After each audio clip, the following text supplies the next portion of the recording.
1. 마귀의 실체는 무엇인가? 너희는 너희 아비 마귀에게서 났으니 너희 아비의 욕심대로 너희도 행하고자 하느니라. 그는 처음부터 살인자요. 진리가 그 속에 없으므로 진리에 서지 못하고 거짓말을 말할 때마다 제 것으로 말하나니 이는 그가 거짓말쟁이요 거짓의 아비가 되었습니다. 요한복음 8장 44절. 우리의 삶을 정말 괴롭게 만드는 것은 돈이나 건강, 인간관계의 문제가 아닙니다. 보다 더 근본적인 문제가 있는데 영적인 문제입니다. 우리가 사는 세상에는 성령께서도 역사하시지만 악한 영도 역사하고 있습니다. 예수님께서 우리에게 실제인 것처럼 마귀 역시 실제입니다. 그러므로 마귀에 대해 무지해서도 안 되고 마귀의 역사를 무시해서도 안 됩니다. 한 집사가 제자 훈련의 영적 전쟁에 대해 공부한 후 저에게 찾아와서 간곡히 부탁했습니다. 목사님, 이번 영적 전쟁에서 저는 좀 빼주시면 좋겠습니다. 집안 사정도 안 좋고 몸도 아프고 남편의 직장도 어렵습니다. 영적 전쟁을 할 여유가 없습니다. 형편이 좋아지면 하겠습니다. 그의 심정이 이해는 되지만 영적 전쟁은 이처럼 우리가 선택하는 것이 아닙니다. 성도가 피곤하고 힘든 것이 곧 영적 전쟁에서 지고 있다는 증거입니다. 그렇기 때문에 상황이 어려울수록 더욱 영적 전쟁에 힘써야 합니다. 많은 그리스도인이 영적 전쟁이나 믿음의 훈련 같은 말을 싫어합니다. 싸움이나 훈련이 없으면 평안하고 기쁨이 충만한 신앙생활을 할 수 있을까요? 마귀가 없다면 그럴 수도 있을지 모릅니다. 그러나 마귀가 존재하는 한 영적 전쟁이나 믿음의 훈련은 선택이 아닌 필수입니다. 마귀와의 영적인 전쟁에서 승리하려면 먼저 마귀가 어떤 존재인지를 분명하게 알아야 합니다. 마귀는 어떤 존재일까요? 1. 마귀는 타락한 천사입니다. 질문. 에스겔 28장 12절에서 17절은 일반적으로 천사의 타락에 대한 말씀으로 해석합니다. 질문은 읽고 답을 쓰세요. 1. 하나님께서 말씀하신 너, 마귀는 원래 어떤 모습이었습니까? 12절. 2. 그가 지음을 받았을 때 어떤 일이 있었습니까? 13절. 3. 그는 원래 무엇을 하는 자였습니까? 14절. 4. 완전하던 그에게 무엇이 드러났습니까? 15절. 5. 그는 결국 어떻게 되었습니까? 16절에서 17절. 마귀는 원래 하나님께 지음을 받은 천사 중 하나였음을 알 수 있습니다. 그는 원래 선한 존재로 지음을 받았고 다른 피조물들보다 탁월하고 아름다운 존재로 지음 받았습니다. 그는 지키는 그룹으로 기름 부음 받았습니다. 그룹들의 역할은 하나님을 찬양하고 예배하는 것이었습니다. 그러나 그는 하나님과 같이 되고 싶은 교만한 마음을 품었습니다. 이사야 14장 13절에서 14절. 예배를 드리고 인도해야 할 천사가 예배를 받고 싶어 했습니다. 그는 하나님께 반역을 일으켰고 결국 실패하여 하나님 앞에서 쫓겨나게 되었습니다. 마귀의 다른 이름은 이 세상 임금입니다. 요한복음 12장 31절. 마귀는 하나님 앞에서 쫓겨나 세상에서 왕노릇하며 모든 악한 일의 배후에서 역사하고 있습니다.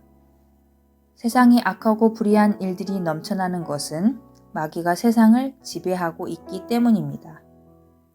마귀는 참소하는 자입니다. 요한계시록 12장 10절에서 마귀는 무엇을 하는 자라고 말씀합니까?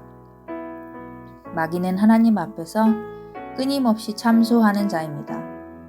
그리스도인도 죄를 지을 수 있지만 보혈의 은총을 힘입어 하나님 앞에서 회개하고 용서의 확신을 가지고 살아야 합니다. 그러나 마귀는 우리 마음에 끊임없이 정죄 의식을 심어줍니다. 하나님은 우리를 더 이상 정죄하지 않는데도 마귀는 우리를 정죄 의식에 사로잡혀 괴로워하게 하고 십자가를 붙들지 못하게 만듭니다. 하나님의 자녀이면서도 하나님의 자녀로서의 삶을 전혀 누리지 못하게 만드는 것입니다. 3. 마귀는 거짓의 아비입니다. 질문. 요한복음 8장 44절에서는 마귀를 어떤 자라고 합니까? 세상에는 거짓이 넘쳐납니다. 거짓의 아비인 마귀가 사람들의 마음을 지배하고 있기 때문입니다. 그리스도인들 중에도 거짓말을 가볍게 생각하는 사람이 있습니다. 배후에서 역사하는 마귀의 악한 역사를 모르고 있기 때문입니다. 사도행전에 나오는 아나니아와 삽비라도 성령을 속이고 땅값을 감추었다가 죽고 말았습니다. 특히 마귀는 사람들에게 고통과 불행을 운명처럼 받아들이게 만드는 거짓된 생각을 심어주고 있습니다. 어렵고 힘든 일을 만나면 내가 전생에 무슨 잘못을 해서 라고 말하는 사람들이 있습니다. 이러한 운명론은 하나님께서 허락하시는 복된 미래를 맞이하지 못하도록 만드는 마귀의 전형적인 역사입니다. 예수회 출신 선교사 판토아 신부가 쓴 7극에 다음과 같은 내용이 나옵니다.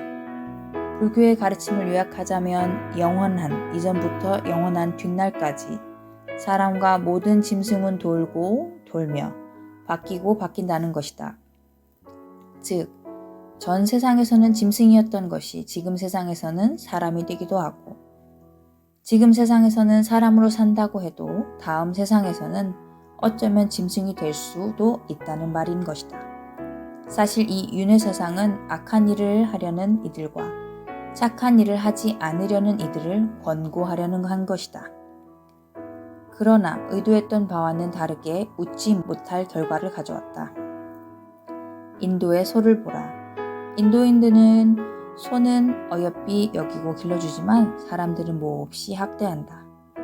사람들이 가난으로 고생하면서 먹지 못하고 입지 못해 구걸을 해도 마음 아파하거나 관심을 주지 않는다.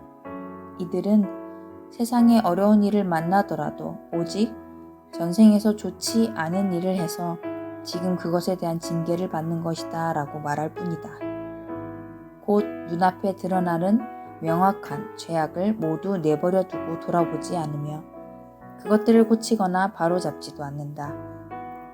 이것이야말로 악마의 계책이 아니겠는가. 4. 마귀는 그의 사자들을 통해 역사합니다. 큰 용이 내쫓기니 옛 뱀, 곧 마귀라고도 하고 사탄이라고도 하며 온 천하를 꿰는 자라. 그가 땅으로 내쫓기니 그의 사자들도 그와 함께 내쫓기니라. 요한계시록 12장 9절. 마귀가 범죄하고 타락할 때 혼자 타락한 것이 아닙니다. 다른 천사들과 함께 반역을 저지르고 타락하였는데 마귀와 함께 타락한 천사들을 귀신이라고 부릅니다. 타락한 천사들의 우두머리를 마귀 또는 사탄이라고 부르고 그와 함께 타락한 천사들을 귀신이라고 부르는 것입니다. 다른 종교나 어떤 이단에서는 귀신을 죽은 자의 영이라고 가르치지만 이것은 하나님이 받으셔야 할 경배와 섬김을 가로채려는 마귀의 속임수입니다. 제사 역시 사실상 조상의 이름으로 귀신이 섬김을 받는 것입니다. 성경은 분명히 이방인의 제사는 귀신에게 하는 것이라고 말씀하고 있습니다. 고린도전서 10장 20절. 이처럼 마귀는 조직 체계를 가지고 하나님을 대적하며 사람들을 미혹하려고 역사합니다. 그러나 성경은 마귀와 귀신의 실체를 분명히 드러내고 있고 교회는 그들과 대적하여 싸울 수 있는 유일한 곳입니다. 질문. 마귀의 실체에 대하여 정리해서 써 보세요.